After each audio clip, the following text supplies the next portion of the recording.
નમસ્કાર મિત્રો, કેમ છો? આપણે આજે ઇંગ્લિશ પાઠ્યપુસ્તકમાં ઓનલાઈન લેક્ચર દ્વારા તમારું હાર્દિક સ્વાગત છે. હું પીકે પટેલ તમારું સ્વાગત કરું છું. ચાલો મિત્રો, દરેક વિદ્યાર્થી પાઠ્યપુસ્તકની અંદર બરાબર એ ધ્યાન આપશો. પાઠ્યપુસ્તકની અંદર બરાબર તમે ધ્યાન આપો. પેજ નંબર 20 નંબરના પેજ ઉપર યુનિટ 2 રીડ 3 પાઠનું નામ છે the secret of the machine. યંત્રનું રહસ્ય. મિત્રો, the secret of the machine. સૌથી પહેલા એક હું શરત કરું છું તમારી સાથે કે દરેક વિદ્યાર્થી પોતાની પાસે પાઠ્યપુસ્તક, પેન અને એ તૈયાર રાખે. પેજ નંબર 20 ઉપર 20 નંબરના પેજ ઉપર પોયમ અને પોયમના સ્ટાન્ઝા એના પેરેગ્રાફના પ્રશ્નો મિત્રો પૂછાય છે. અને આ પ્રશ્નો છે ને એ તમારે પેરેગ્રાફમાંથી જોઈને તમારે આન્સર કરવાના હોય છે. તો ચાલો મિત્રો, તૈયાર થઈ જાઓ. Unit number 2 read 3 the secret of the machine. આ પોયમમાં યંત્રનું રહસ્ય ધરાવતું આ કાવ્ય એક પ્રકારની મિત્રો યંત્રોની એક ઓટોબાયોગ્રાફી પણ છે. યંત્રોની એક આત્મકથા છે, મશીનોની એક આત્મકથા છે. આ કાવ્યમાં કવિ યંત્રોના જન્મથી માંડીને અને યંત્રો પોતાની જરૂરિયાત શું છે, માણસોના માટે હંમેશા કામ કરવા માટેની પોતાની તત્પરતા બતાવી છે. આનું વર્ણન કરવામાં આવેલું છે. અને આ સાથે સાથે મશીન માણસ માટે, પોતાના માલિક માટે શું કામ કરી શકે છે. આજે તમે જુઓ કે સમગ્ર વિશ્વ યંત્રો ઉપર આધારિત છે. બધી જ વસ્તુ ઓટોમેટિક થઈ ગયું છે. તો યંત્રો માણસ માટે શું કામ કરી શકે છે, આ કાવ્યની અંદર એનું વર્ણન પણ કરવામાં આવેલું છે. અને મશીનો અને અંતમાં આ કાવ્યના અંતમાં મશીનો એક કબૂલાત પણ કરે છે કે અમે તમારા માટે 24 કલાક બધું જ કામ કરી શકીએ છીએ, પણ અમારી પાસે તમારા પ્રત્યેની કોઈ લાગણીઓ નથી. અમે તમને પ્રેમ નથી કરી શકતા. અમને તમારા માટે ક્ષમા કરવાની ભાવના અમારામાં નથી. એટલે એનો કહેવાનો મતલબ છે ને કે અમે જ્યાં રહીએ છીએ ને એ ત્યાં કાયદો છે, અને જો આ કાયદાનું જો ઉલ્લંઘન થઈ ગયું, કહેવાનો મતલબ એ છે કે અમે બધા યંત્રો છીએ, અમે બધા મશીનો છીએ, અને જો અમને હેન્ડલ કરવામાં જો સહેજ પણ તમે ચૂકી ગયા, થોડીક પણ જો તમે ભૂલ કરી દીધી, તો સમજી લેજો તમે મૃત્યુ પામશો. સરસ મજાનું આ કાવ્ય છે. ચાલો, દરેક વિદ્યાર્થી પાઠ્યપુસ્તકની અંદર જોશે the secret of the machine. Line to line અંદર દરેક વિદ્યાર્થી ધ્યાન આપશે. આખું કાવ્ય ટોટલી શોર્ટ જ છે, ટૂંકું છે, એટલે સમજવામાં બહુ સરળતા રહે. દરેક લાઈન ટુ લાઈન ચોપડીની અંદર ધ્યાન. ચાલો. We are taken from the orbed and the mind. ઓરબેડ અમને મશીનો કહે છે. મશીનોની આત્મકથા છે મિત્રો. અહીંયા મશીનો કહે છે અમને ધાતુ મિશ્રિત માટી અને ખાણમાંથી લેવામાં આવ્યા. અમને જ્યારે મશીનો તરીકે જ્યારે બનાવવામાં આવ્યા, ત્યારે સૌથી પહેલા અમને ધાતુ મિશ્રિત માટીમાંથી લેવામાં આવ્યા અને ખાણમાંથી લેવામાં આવ્યા. We were melted in the furnace and the pit. અમને ભઠ્ઠી અને ખાડામાં પીગાળવામાં આવ્યા. જ્યારે મશીન બનાવવાનું હોય ને ત્યારે એ કાચો માલ જે ખરો ને એ ધાતુ મિશ્રિત માટી અને આપણે પીટ એટલે કે ખાડામાં એમને પીગાળવામાં આવે છે. We were melted in the furnace and pit. melted એટલે પીગાળવું. અમને ધાતુ મિશ્રિત માટી, ફર્નેસ એટલે ભઠ્ઠી, અને ખાડામાં અમને પીગાળવામાં આવ્યા. પછી we were cut, wrought, hammered to design. મિત્રો પ્રોનાઉન્સ જરાક યાદ રાખી લેજો. રોટ એટલે ઘડતર કરવું અને હેમર એટલે હથોડાથી ટીપવું. આપણે સ્પેલિંગો આપણે આપેલા છે પોયમના પહેલા. પછી અમને કાપવામાં આવ્યા, ઘડતર કરવામાં આવ્યું, હથોડાથી ટીપવામાં આવ્યા ડિઝાઇન કરવા માટે. મિત્રો અમને ધાતુ મિશ્રિત માટી અને ખાણમાંથી લેવામાં આવ્યા, અમને ભઠ્ઠી અને ખાડામાં અમને પીગાળવામાં આવ્યા અને પછી ડિઝાઇન કરવા માટે અમારી ઉપર 3 પ્રોસેસ કરવામાં આવી. કાસ્ટ એટલે કે ઘડતર કરવું, એટલે કે કાપવું, અમને કાપવામાં આવ્યા, ઘડતર કરવામાં આવ્યું અને ડિઝાઇન કરવા માટે હથોડાથી ટીપવામાં આવ્યા. પછી મિત્રો છે ને we were cut, filled, tooled and gauged to fit. પછી અમને ફિટ કરવા માટે અમારું ડિઝાઇનમાં ઘડતર તો થઈ ગયું, પછી અમને છે ને એ ફિટ કરવા માટે કાપવામાં આવ્યા, વધારાનો ભાગ હોય કાપી દેવામાં આવ્યો. હા, ફાઇલ્ડ એટલે અણીદાર કરવું, અમને પછી અણીદાર બનાવવામાં આવ્યા. ટૂલ્ડ અમને સાધન બનાવવામાં આવ્યું અને પછી ગેઝડ એટલે કે અમને માપવામાં આવ્યા અને પછી અમને ફિટ કરી દીધા. બોલો. some water, coal and the oil, all we ask. એટલે અમે માંગીએ છીએ. અહીંયા આત્મકથા છે મશીનોની. મશીનો કહે છે અમારે ખાલી 3 વસ્તુ જ જોઈએ છે. બોલો. અમને જો ચલાવવા હોય તો અમારે 3 વસ્તુની જોઈએ છે. અમારે પાણી, કોલ એટલે કોલસો અને ઓઇલ એટલે કે તેલ, અમારે આ 3 વસ્તુની જરૂર પડે છે. મિત્રો બરાબર છે ને કે કોઈ પણ મશીન ચલાવવું હોય ને તો પાણી જોઈએ છે. કોલ એટલે કે કોલસો, કોલસો એટલે કે બળતણ. બોલો, પેટ્રોલ, ઇલેક્ટ્રિસિટી, પાવર, બરાબર છે, આ બધું છે ને એને બળતણ કહેવામાં આવે છે. અને ઓઇલિંગ પણ જોઈએ છે. દાખલા તરીકે આપણું બાઇક છે ને મિત્રો, એ પણ એક પ્રકારનું મશીન જ છે. 1,000 of an inch to give us play. અને 1 ઇંચનો 1000મો ભાગ અમારે રમવા માટે જોઈએ છે. કહેવાનો મતલબ કે અમને હેન્ડલિંગ કરવું હોય તો અમારે એક થોડીક આટલી જ જગ્યા 1 ઇંચનો 1000મો ભાગ અમારે રમવા માટે જોઈએ છે. And now, if you will set us to our task, જો તમે અમને અમારા કામમાં જોડી દેશો અને પછી જો તમે અમને ચાલુ કરશો, કહેવાનો મતલબ કે જો તમે અમને અમારા કામમાં જોડી દેશો, સેટ કરશો, we will serve you for 20 hours a day. અમે 24 કલાક તમારી સેવા કરીશું. આપણા અમદાવાદમાં મિત્રો કેટલી ઘણી બધી ફેક્ટરીઓ પણ છે. તમે જુઓ, હા, આ નિકોલમાં છે, ફેક્ટરીઓ બધી છે, કપડાઓની બધી ફેક્ટરીઓ છે. રાત દિવસ એ બોલો કામ ચાલે છે. અને જીઆઈડીસીમાં તમે જાઓ, વટવા જીઆઈડીસી તમે જાઓ, હા, ઓઢવ જીઆઈડીસી જાઓ, રાત 24 કલાક મશીનો કામ કરે છે. જો તમે અમને કામમાં જોડી દેશો તો દિવસના 24 કલાક અમે તમારી સર્વ કરીશું. સર્વ એટલે સેવા કરીશું. હવે એના પછીની લાઈનમાં મશીનો આપણા માટે શું કામ કરે છે? જો આપણે મશીનોને કામમાં જોડી દઈશું તો આપણે 24 કલાક કામ કરે છે આપણા માટે. તો 24 કલાક એ પોતે શું કામ કરે છે મિત્રો? તો we can pull, haul, push, lift and drive.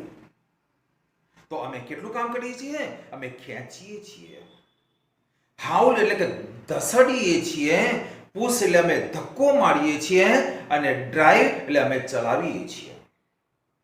મશીનો બોલો કયું કયું કામ કરે છે? તો આપણે ઇંગ્લિશમાં અહીંયા આપણે 5 શબ્દો આપેલા છે. તો મશીનો આપણા માટે આ લાઈનમાં 5 શબ્દો છે: પુલ, હાઉલ, પુશ, લિફ્ટ અને ડ્રાઈવ.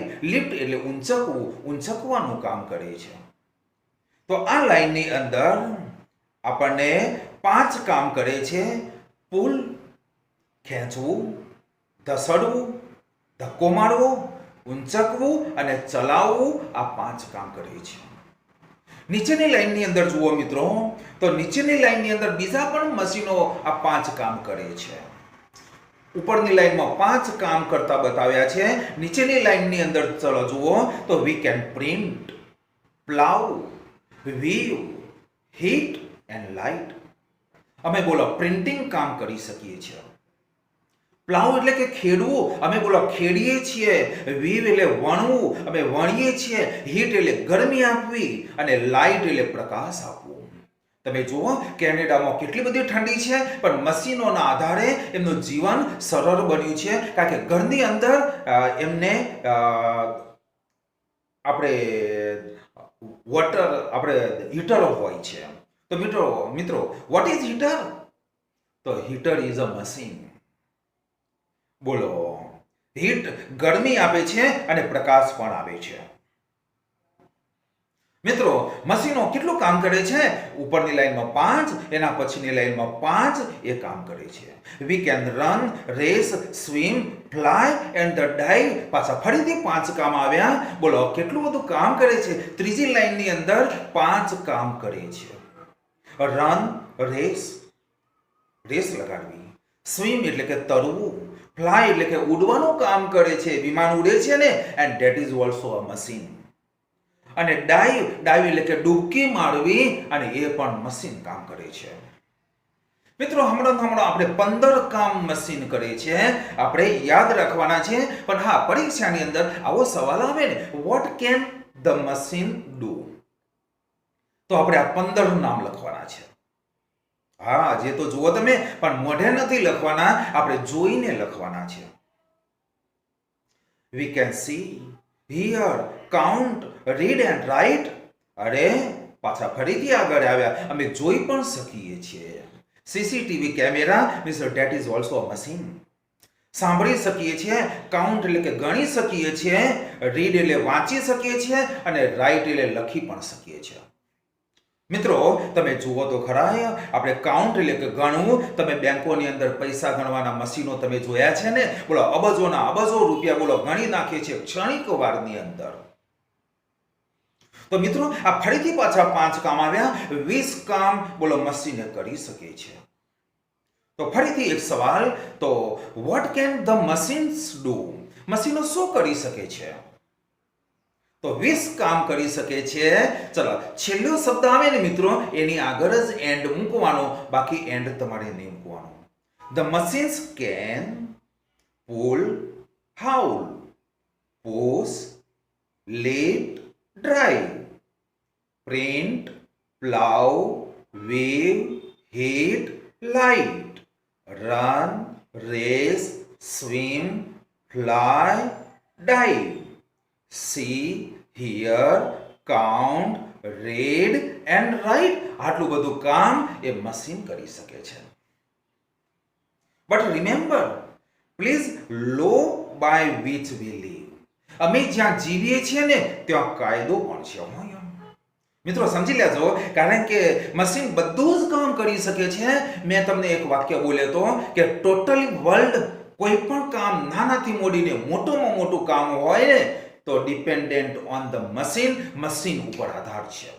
કારણ કે this is the Ira of the machine. આ જે મશીનનો ઇરા છે, ઇરા એટલે કે યુગ, આ જે મશીનનો મિત્રો યુગ છે. We are not built to comprehend a lie. અમે જૂઠું સમજી નથી શકતા. અમે ક્યારે જૂઠું સમજી શકતા નથી.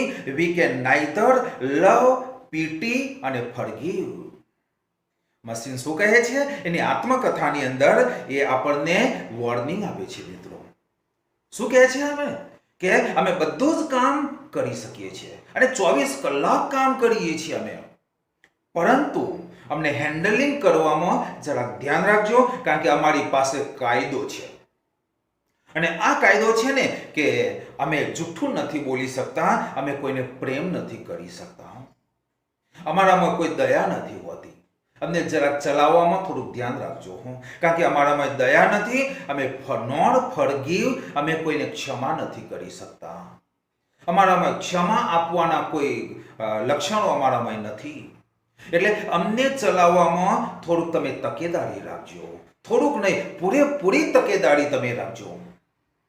અને હા, વોર્નિંગ આપે છે આપણને, કારણ કે અમારામાં આ બધી લક્ષણો નથી. અહીંયા પ્રેમ નથી કરી શકતા, લાગણીઓ નથી અમારામાં, ક્ષમા નથી કરી શકતા.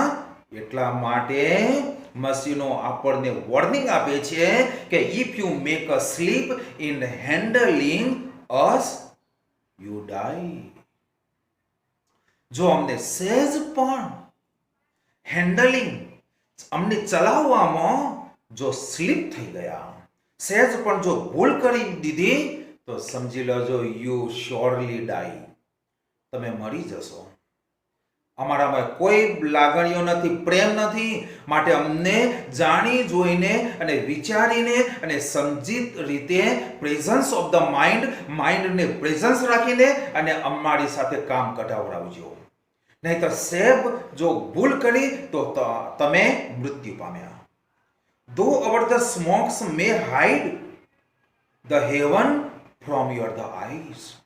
છેલ્લે મિત્રો શું કહે છે કે અમારો ધુમાડો સ્વર્ગને તમારી દ્રષ્ટિથી અગોચર કરી શકે છે. It will vanish. વેનિશ એટલે અદ્રશ્ય થવું. And the star will shine again. પરંતુ એ ધુમાડો અદ્રશ્ય થઈ જશે અને આકાશના તારાઓ ફરીથી એ ચમકવા માંડશે. Because for all our power and the weight and the size. કારણ કે અમારી પાસે બધું જ છે. બોલો, પાવર પણ છે, વજન છે અને સાઈઝ પણ છે. પણ સાંભળી લેજો કે we are nothing more than children of your the brain.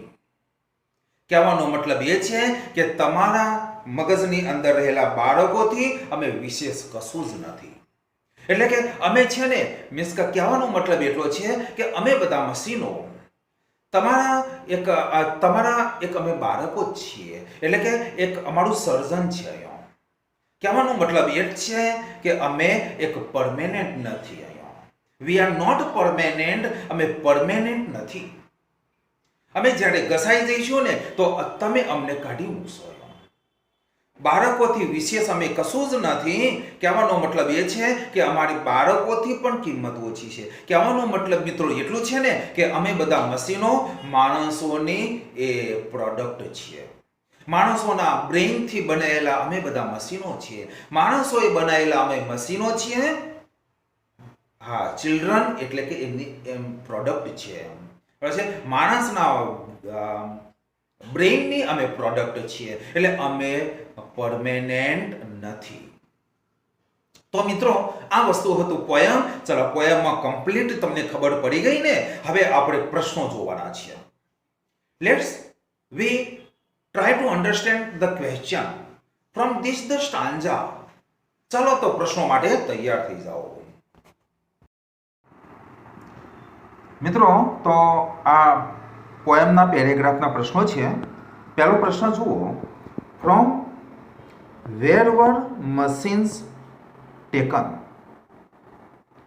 આપણે આન્સર છે the machines were taken from ore bed and the mine. પહેલી લાઈનમાં આન્સર આપેલો છે. બીજો સવાલ છે મિત્રો આમાં, how were machines made. Machines કેવી રીતે બનાવવામાં આવ્યા. તો બીજી લાઈન, તો પણ પહેલી બીજી લાઈન લેવાની. The machines were taken from the ore bed and the mine. Full stop. They were melted in the furnace and the pit. ત્રીજી line, they were cast and wrought and hammered to design. ચોથી line, they were cut and filed and tooled and gauged to fit. બસ મિત્રો, આ એનો જવાબ છે. તો બીજા પ્રશ્નના જવાબમાં 4 લાઈન એ આવશે. જવાબો મિત્રો લખતા રહેજો અત્યારે હાલ. હા, જવાબો લખતા રહેજો. કાં તો આ પોયમ પૂરી થઈ જાય ને ત્યારે તમે જવાબો લખજો. ત્રીજો સવાલ છે, what do the machines ask? Ask એટલે મિત્રો માગવું હોય. મશીન શું માગે છે? તો પોયમમાં જુઓ તમે 5મી લાઈનની અંદર. તો the machines ask some water, coal and oil. ફરીથી એની વાક્ય રચના જરાક શીખી લો. The machines ask some water, coal and oil. અને હજી પણ મિત્રો વધારાનું and 1000 of an inch to give them play. એમને રમવા માટે થોડીક જગ્યા. મિત્રો અસ ના લખાય હો. અસ એટલે આપણી વાત થઈ જાય. ઇનડાયરેક્ટમાં આપણે લખવું પડે તો અસનું આપણે ધેમ લખવું પડે. ફરીથી જવાબ. તો the machines ask some water, coal, oil and 1000 of an inch to give them play. ચોથો સવાલ મેં આન્સર મિત્રો લખેલો છે. If we set machines to their task, what will they do? જો આપણે મશીનોને એમના કામમાં આપણે જોડી દઈએ તો મશીનો શું કરશે? તો મિત્રો અંગ્રેજીનો નિયમ છે કે ઇફ વાક્યની શરૂઆતમાં આવે ને તો આખું વાક્ય એમના એમ લખી દેવાનું. If we set machine to their task, they will serve us for 20 hours a day.